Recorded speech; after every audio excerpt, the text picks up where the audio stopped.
ಹುಟ್ಟಿದ್ದು 1941ನೇ ಇಸ್ವಿ. ಮಲೆನಾಡಿನ ಒಂದು ಮಡಿಲಿನಲ್ಲಿರೋ ಶೃಂಗೇರಿ ಮತ್ತು ಹೊರನಾಡಿನ ಮಧ್ಯದಲ್ಲಿ ಬಿಳಲ್ಕೊಪ್ಪ ಅಂತ ಒಂದು ಹಳ್ಳಿಯಲ್ಲಿ ನಾನು ಹುಟ್ಟಿದ್ದು. ನಮ್ಮ ತಂದೆ ಪಟೇಲ್ ಕೃಷ್ಣಯ್ಯ, ತಾಯಿ ಗಂಗಮ್ಮ.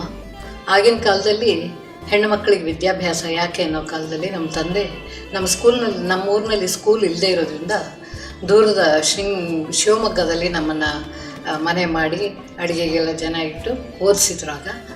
ಹಾಗಾಗಿ ಆಮೇಲೆ ಸಂಗೀತ ಎಲ್ಲ ಅಲ್ಲೇ ಕಲಿತೆ. ನಾನು BSc ಡಿಗ್ರಿನೂ ಅಲ್ಲೇ ಮಾಡಿದೆ ಸಹ್ಯಾದ್ರಿ ಕಾಲೇಜಲ್ಲಿ. M. ಪ್ರಭಾಕರ್ ಅಂತ ಪಂಡ್ರಿಬಾಯಿ ಅವರ ಸಹೋದರ, ಅವ್ರ ಹತ್ರ ಸಂಗೀತ ಕಲಿತೆ. ಹಾಗೆ ಮದ್ರಾಸ್ ನೋಡೋಕ್ಕೆ ಹೋದಾಗ ಅಲ್ಲಿ 1964ನೇ ಇಸ್ವಿಲಿ ಕವಲೆರಡು ಕುಲು ಒಂದು ಅಂತ ಸಿಂಗ್ ಠಾಕೂರ್ ಅವರು GK ವೆಂಕಟೇಶ್ ಅವರ ನಿರ್ದೇಶನದಲ್ಲಿ ಒಂದು ಸಾಂಗ್ ರೆಕಾರ್ಡ್ ಮಾಡ್ತಾಯಿದ್ರು. ನಮ್ಮ ಮೇಷ್ಟ್ರ ಹತ್ರ ನಮ್ಮ ಮೇಷ್ಟ್ರ ಸ್ಟೂಡೆಂಟ್ ಇವಳು ಚೆನ್ನಾಗಿ ಹಾಡ್ತಾಳೆ ಅಂತ ಪಂಡ್ರಿಬಾಯಿ ಅವರು GK ವೆಂಕಟೇಶ್ ಅವರು ಕೇಳಿದರು. ಹಾಡ್ತೀಯ ಅಮ್ಮ ಅಂತ ಕೇಳಿದ್ರು. ನನಗೆ ಆವಾಗ ರೆಕಾರ್ಡಿಂಗ್ ಅಂದರೆ ಮೈಕ್ ಮುಂದೆ ಹೇಗೆ ನಿಲ್ಲಬೇಕು ಅಂತೆಲ್ಲ ಗೊತ್ತಿರಲಿಲ್ಲ. ಅದು ಒಂಥರ ಮಂಡು ಧೈರ್ಯ. ಹ್ಞೂ ಅಂತ ಹೇಳಿದೆ. ಹಾಗಾಗಿ ಅದೊಂದು ಯುಗಳಗೀತೆ, ಕನ್ನೆ ನಿನ್ನೆಯ ಕೋಪವಿದೇನೋ ಅಂತ ನಾನು TM ಮೂರ್ತಿ ಅಂತ ಇದ್ದರು, ಅವರು ಸೇರಿ ಒಂದು ಯುಗಳಗೀತೆ ಹಾಡಿದ್ವಿ. ಹಾಗಾಗಿ ನನ್ನ ಒಂದು ಚಲನಚಿತ್ರ ಗಾಯನ ಅದರಿಂದ ಶುರುವಾಯಿತು.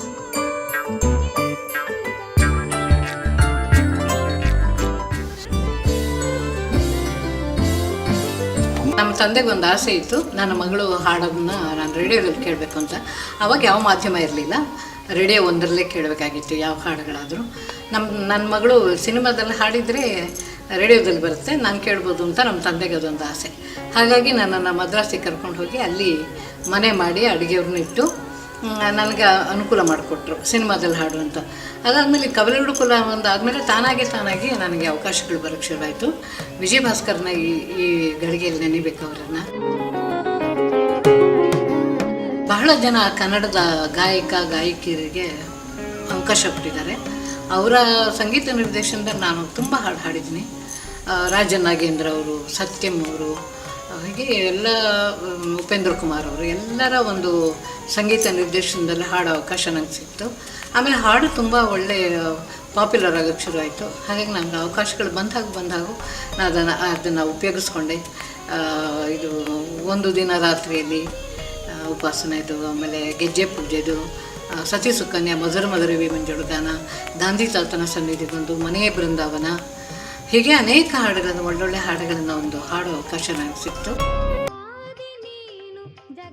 ಬಹುಮತದಿಂದ ನಿಮಗೆ ನಾಡೋಜ ಪ್ರಶಸ್ತಿ ಕೊಡಬೇಕು ಅಂತ ಎಲ್ಲ ಮೆಂಬರ್ಸ್ ಎಲ್ಲ ಆಸೆ ಪಟ್ಟಿದ್ದಾರೆ ಅಂತ ನನಗೆ ನಂಬಿಕೆ ಆಗಲಿಲ್ಲ. ಯಾಕೆಂದರೆ ನಾಡೋಜ ಅಂದರೆ ಒಂದು ಕಂಪನ ಒಂದು ಹೆಸರಲ್ಲಿ ಕೊಡೋದು, ಅಂಥ ಗೌರವಾನ್ವಿತ ಒಂದು ಬಿರುದನ್ನು ಅಥವಾ ಒಂದು ಪ್ರಶಸ್ತಿ ನನಗೆ ಕೊಡ್ತಾ ಇರೋದ್ರಿಂದ ನನ್ನ ಪೂರ್ವಜನದ ಪುಣ್ಯ ಅಂತ ಅಂದ್ಕೊಂಡೆ.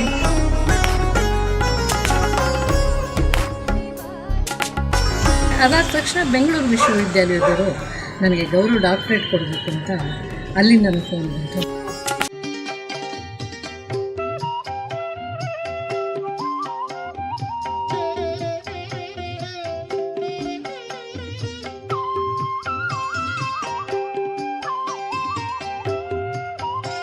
ವಿಡಿಯೋ ಇಷ್ಟ ಆದ್ರೆ ದಯವಿಟ್ಟು ಲೈಕ್ ಮಾಡಿ ಹಾಗೂ ಸಬ್ಸ್ಕ್ರೈಬ್ ಮಾಡಿ.